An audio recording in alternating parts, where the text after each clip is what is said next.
let's hear it for Claire Wheeler.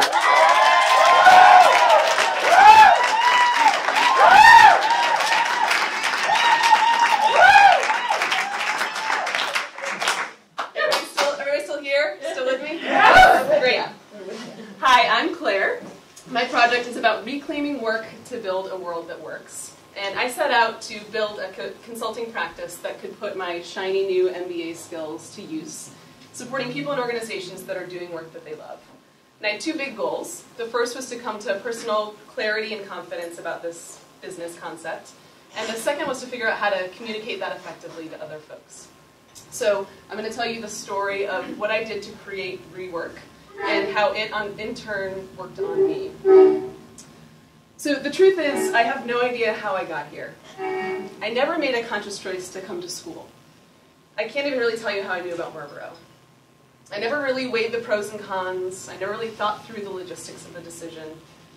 The choice to come here came from some other part of me. It felt like I was following some old rusty compass that I always had, but I never used before. And at the time of my life, I was going through a lot of change. So it was one of those moments in life where everything sort of gets tipped upside down. You think everything's going according to plan and everything's going well, and then you realize that you know nothing. You don't know what to do, you don't know where to go. And I realized that I think my rational mind was so wrapped up in trying to figure out what to do that it didn't even notice that there was this other part of me. This part that I never really paid attention to before. That was filling out a grad school application, coming down here on a train to visit school weekend, and really just paving the way for the future. And it was the first time I realized that sometimes when we try to think our way through our most complex problems, we miss the most obvious answer.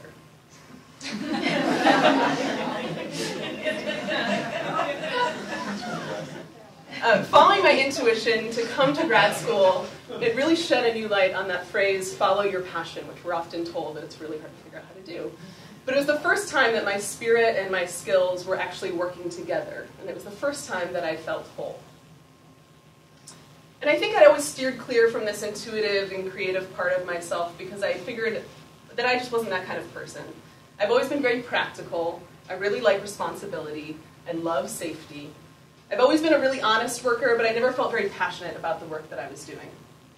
And now I realize that by believing that was true about myself, by keeping that disconnect between those two parts of myself, all I was really doing was limiting what I was truly capable of.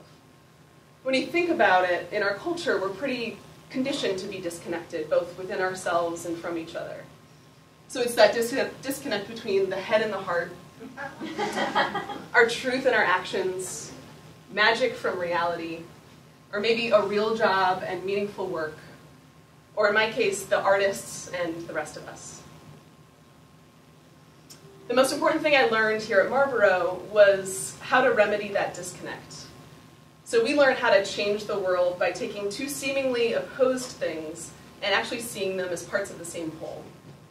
So community building in a distance learning program, spirituality and systems change and systems thinking, sustainability and business. So we learned that by becoming whole, we build a world that becomes more whole. And it changed the way that I see everything. So I quit my job to become self-employed, which makes sense. I realized that even though I had a good job and I was doing good work, I really didn't feel very good. I didn't feel whole. And as a quitter, feels good. Rainbows. As a quitter, I realized I kind of came to this new perspective on our relationship with work.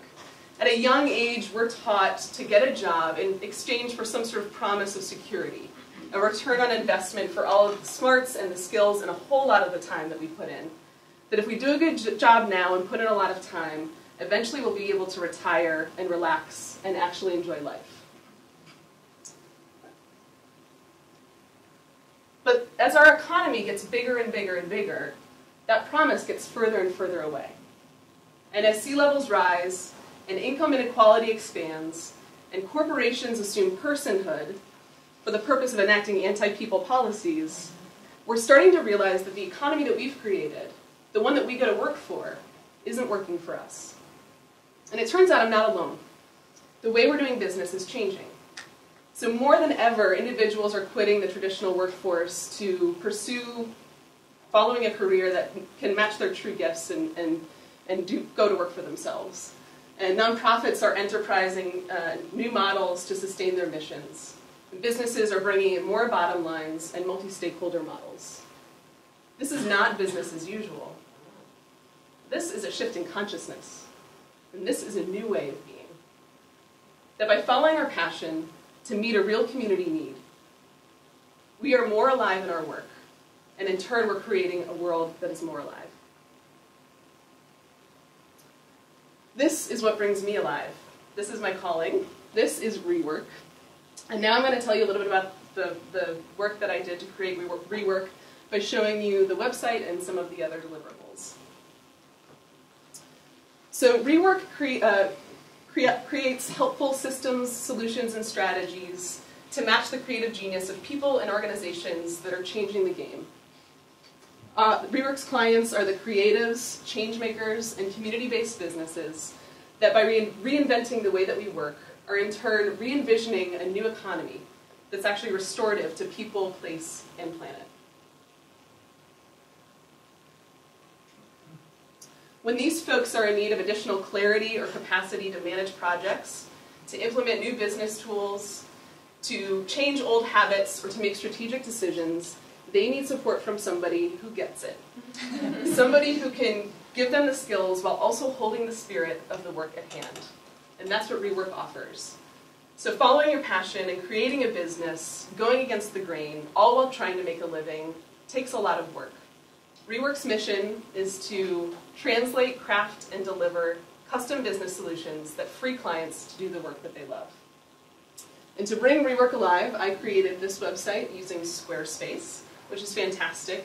It offered really slick design templates, great customer service, as well as being pretty affordable. And I was able to buy a custom domain name, which is thisisrework.com, along with a subscription fee. I also set up a new email address with that domain through Google for Business, which is just $5 a month. It ended up being a lot easier and cheaper than I thought. So I created a homepage, which you already saw, a page that goes through the solutions, which articulates the value proposition, some of the services that I offer, a little bit of information about what it's like to work with me, also my rates, an about page with a little bio about yours truly, my credentials as well as some measures of success for the business, a really easy way to get in touch and to get to work, some client testimonials that give visitors a better sense of what it's like to work with me one-on-one, and a blog where I can continue musing about being self-employed in a new economy, so I can keep being nerdy, even after Marlboro. I also created a plan, a business model to support rework, and I used something called the Business Model Canvas, which Will Keyser introduced us to. And the Business Model Canvas is really great because it's a one-page business model that forces you to be very succinct in your verbiage, as well as shows the interconnection of all of these key pieces. So I use this to identify, explore, and finally clarify my value proposition, my target markets, as well as key activities, resources, and the cost and revenue structure. And this is what it looks like in real life. What's great is that it's a Google Doc, so I can update it and change it as the business updates and changes. And of course, business cards. These were really fun. These were the first thing that I worked on, as well as the last thing. So at the beginning, it was really fun to kind of make pretend and play around with the different templates and designs on moo.com, which is what the website that I used. And at the end, the business cards were really important in making sure that the name and that the tagline and that everything fit together in a really nice space. So I'm really proud of everything that I've created. But I think as important is the journey that I took to get there. And before I started, I thought that I had learned everything that I needed to know. After all, I just spent nearly 3 years studying sustainable business. Surely I could create one. But as soon as I started working on rework, I forgot everything that I knew. So there I was, about to proclaim myself to be a business consultant, and I forgot everything that I learned in business school. I was terrified. I resisted. Lori can attest to that. I didn't know what to do, and I didn't want to do it. It was very uncomfortable, and I wanted to give up. And then I realized that I was in the in-between. I was in between something I knew so well, grad school, and something that felt so big, being my own business. I was in between where I'd been and where I wanted to go. And I realized it wasn't at all unlike how this story began. When you're in the in-between, you can't rely on what you already know. That just keeps you right where you are. When we're in the in-between, we have to kind of give up our rationality and our reason and trust our spirit to guide us. In the in-between is where true possibility lives and where real change can happen.